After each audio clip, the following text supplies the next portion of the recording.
Bonjour les runners, bonjour les sportifs, bonjour au petit monde de la course à pied, c'est Seb et je vous retrouve aujourd'hui pour l'épisode 156 du podcast À côté de mes pompes. C'est la capsule L'œil du coach avec Bruno Heuby, avec aujourd'hui une question autour de la physiologie, de la biologie. C'est quoi l'acide lactique ? Ce terme que l'on entend souvent sur les terrains d'entraînement, sur les compétitions. Bruno va vous apporter sa réponse claire et précise. Alors je vous laisse en compagnie de Bruno Heuby. L'acide lactique, c'est quoi exactement ? C'est la nouvelle capsule du podcast À côté de mes pompes. Bonne écoute à vous. Bonjour Bruno, on se retrouve aujourd'hui pour une nouvelle capsule, l'œil du coach, qui prend semaine après semaine sa place dans le podcast À côté de mes pompes. Alors la question du jour, c'est quoi l'acide lactique ? Cette chose dont on entend parler sur les terrains d'entraînement, mais personnellement, moi, j'ignore vraiment le fonctionnement et ce que c'est. Salut Sébastien, oui, ravi de savoir que de plus en plus de personnes nous écoutent, ça fait plaisir. Donc là, oui, un sujet un peu technique, un peu physiologique, on va dire, l'acide lactique. On entend effectivement beaucoup de choses à propos de cet acide. D'ailleurs, déjà le nom acide, ça fait un peu peur. On entend aussi parler d'acide lactique dans le lait ou dans l'alimentation. En fait, on va essayer de faire simple. On va pas faire un traité de physiologie. L'acide lactique, c'est quelque chose qui est produit par le muscle dans le cadre de la contraction musculaire. Quand on fait un effort physique, les muscles produisent de l'acide lactique. Donc, ce que l'on pense souvent, c'est que cet acide lactique va empêcher de courir, va empêcher de pédaler, va empêcher de faire un effort physique. Ça va être un frein à l'exercice physique. Et en fait, c'est faux. C'est pas comme ça que ça se passe, puisque l'acide lactique, en fait, c'est quelque chose qui va être utilisé. Le corps humain est très bien fait, et l'acide lactique va être réutilisé une fois qu'il est produit par l'organisme pour produire à nouveau de l'énergie. Il faut savoir par exemple que le cœur est le premier consommateur d'acide lactique quand celui-ci est produit dans l'organisme. Ce qu'on ne sait pas aussi, ce qu'il faut dire à nos auditeurs, c'est que de l'acide lactique, on en produit tout le temps. Même quand on fait un footing, on produit de l'acide lactique, sauf que cet acide lactique, il est réutilisé dans le cadre d'un cycle physiologique qu'on appelle le cycle de Krebs. Voilà, c'est un petit peu technique. Donc, on produit de l'acide lactique tout le temps, et cet acide lactique, il est réutilisé par nos muscles. Voilà, le corps humain est bien fait. Par contre, à un certain moment, quand l'exercice va augmenter en intensité, plus l'intensité de l'exercice est importante, plus il y a production d'acide lactique. Et à un certain moment, on va basculer, on va arriver à un seuil. Voilà cette notion de seuil dont on parle tout le temps, dont on a parlé aussi dans d'autres capsules. À un certain moment, le corps humain va produire plus d'acide lactique qu'il n'est en mesure de le réutiliser. Et c'est là que cet acide devient contraignant. Il va empêcher la contraction musculaire et donc donner cette sensation de jambes lourdes, cette sensation de ne pouvoir se mouvoir. Quand on est sur une piste d'athlétisme, on dit que dans la dernière ligne droite, quand l'acide lactique engorge les muscles, on ne peut plus lever les jambes, on a l'impression que la piste elle est en pente. Et donc, ce phénomène, il est décrit chez les coureurs, essentiellement les coureurs de piste, donc les coureurs de 200 mètres, les coureurs de 400 mètres, les coureurs de 800 mètres. Donc, ces gens-là, oui, sont confrontés à de l'acide lactique, mais cet acide lactique, il n'intervient que dans les efforts sans apport d'oxygène, ce qu'on appelle les efforts anaérobies. Les coureurs à pied sont dans des efforts aérobies, c'est-à-dire en présence d'oxygène, et ont donc très peu d'acide lactique. Et quand on pense qu'on a de l'acide lactique dans les jambes, souvent on fait la confusion entre les dommages musculaires, entre les courbatures, entre la fatigue engendrée par la durée de l'effort, et il y a une confusion entre les deux. Un marathonien, les marathoniens qui expliquent qu'au bout du 30e, ils avaient les jambes dures et qu'ils avaient trop d'acide lactique se trompent.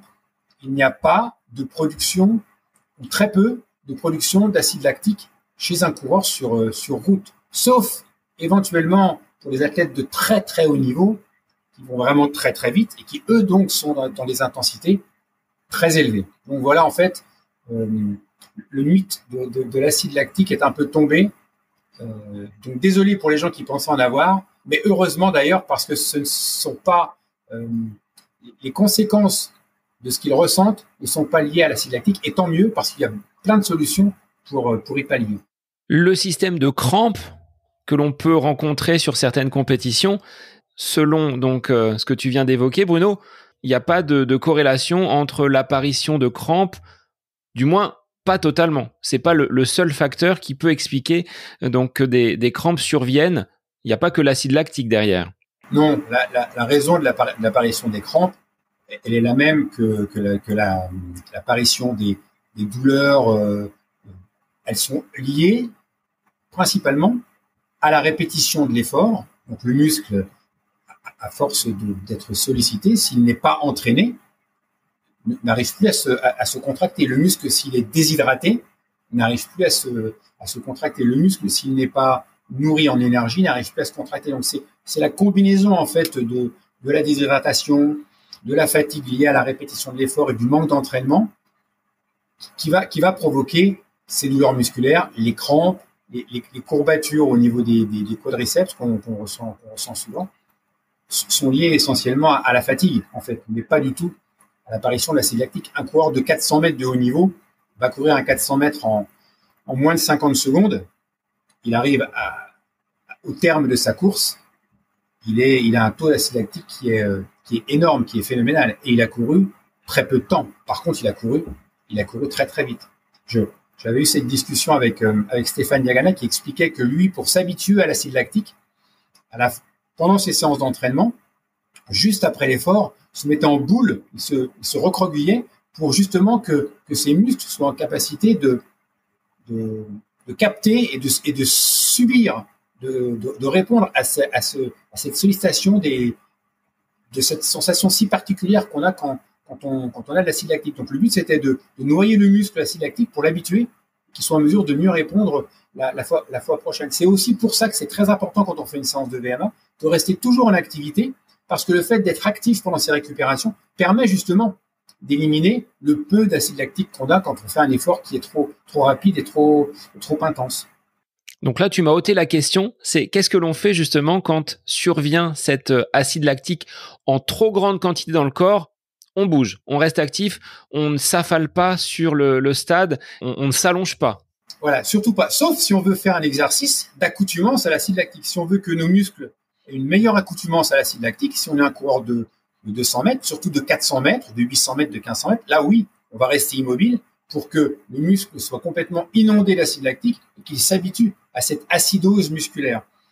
À l'inverse, pour la plupart des gens qui nous écoutent, voire tous les gens qui nous écoutent, quand on sent qu'on a les jambes un petit peu dures parce qu'on a fait un effort rapide et intense, oui, là, il faut être actif.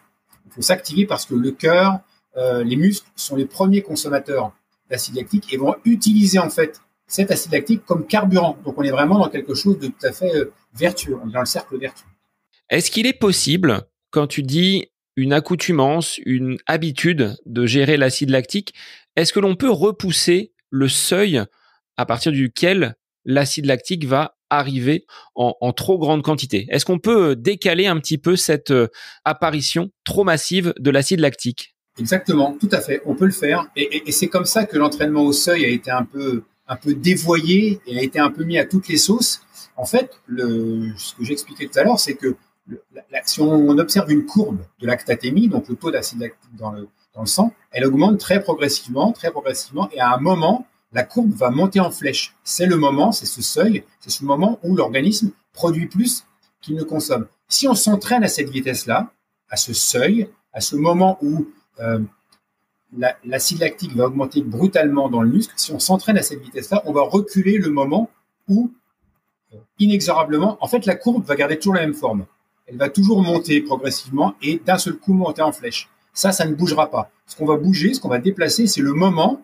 On va déplacer la courbe sur le moment d'apparition de cette phase un peu fatidique où on ne peut plus résister parce qu'on produit plus d'acide lactique qu'on en consomme. Oui, donc, et c'est à ça en fait que sert l'entraînement au seuil anaérobie, puisque on passe de l'aérobie à l'anaérobie à ce moment-là. Cette prise de lactate Les athlètes de haut niveau le font régulièrement. Comment ça se passe ? On prend une goutte de sang et on vérifie justement que des marqueurs montrent la présence en trop grand nombre d'acide lactique ? C'est exactement ça.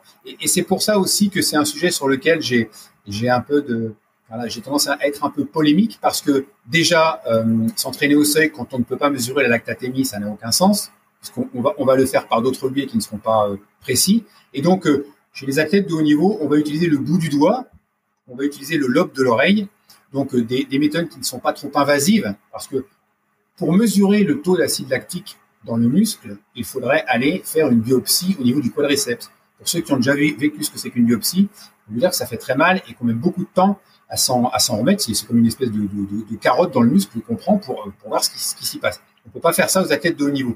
Donc, la question que je pose, pour éviter d'être trop polémique, est-ce que le taux d'acide lactique dans le lobe de l'oreille ou dans le bout du doigt est représentatif de ce qui se passe au niveau de mes quadriceps? Je n'en suis pas certain. Donc, on a quand même une idée. Mais voilà, il faut pas être totalement inféodé à cette technologie, d'autant plus que souvent les mesures sont faussées parce qu'il y a de la sueur, parce qu'il y a des conditions de mesure de ce taux de lactate qui sont difficiles vu les conditions de course. Alors souvent on fait ça en laboratoire. Donc est-ce que la prise de lactatémie en laboratoire sur un tapis avec un masque est représentatif de ce qui se passe dans les cuisses du coureur, dans la réalité du marathon ou du semi-marathon? Je pense qu'on est très très loin de la réalité. Même si on essaye de rationaliser tout ça, c'est pas toujours facile d'avoir des données précises. Pour ce qui est des sensations, qu'est-ce que l'on ressent quand l'acide lactique est vraiment trop présente dans nos quadriceps et dans nos jambes? L'impression de ne pas pouvoir lever les jambes. C'est-à-dire qu'on a l'impression que la foulée se rétrécit. On a l'impression qu'on ne peut plus lever la cuisse, avoir une amplitude au niveau gestuel. On ne peut plus lever le quadriceps, la cuisse. On a l'impression que la foulée, on a les jambes tendues. Voilà, et cette impression que la piste n'est plus plate et que la route se met à monter. Voilà, on lutte contre ce phénomène, en fait, d'absence de possibilité de contraction musculaire. Tout simplement, le muscle est inondé, il est en acidose, il ne peut plus, c'est de la chimie, il ne peut plus se contracter correctement. Merci Bruno pour ces éclairages clairs, nets et précis sur ce qu'est l'acide lactique, et à très vite pour une nouvelle capsule. Avec plaisir, à bientôt.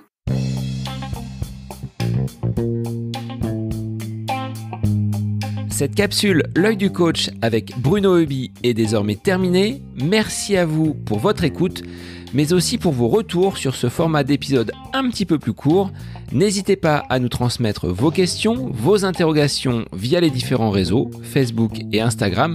N'hésitez pas à nous soumettre vos idées d'épisodes pour de prochaines capsules. Belle semaine à vous!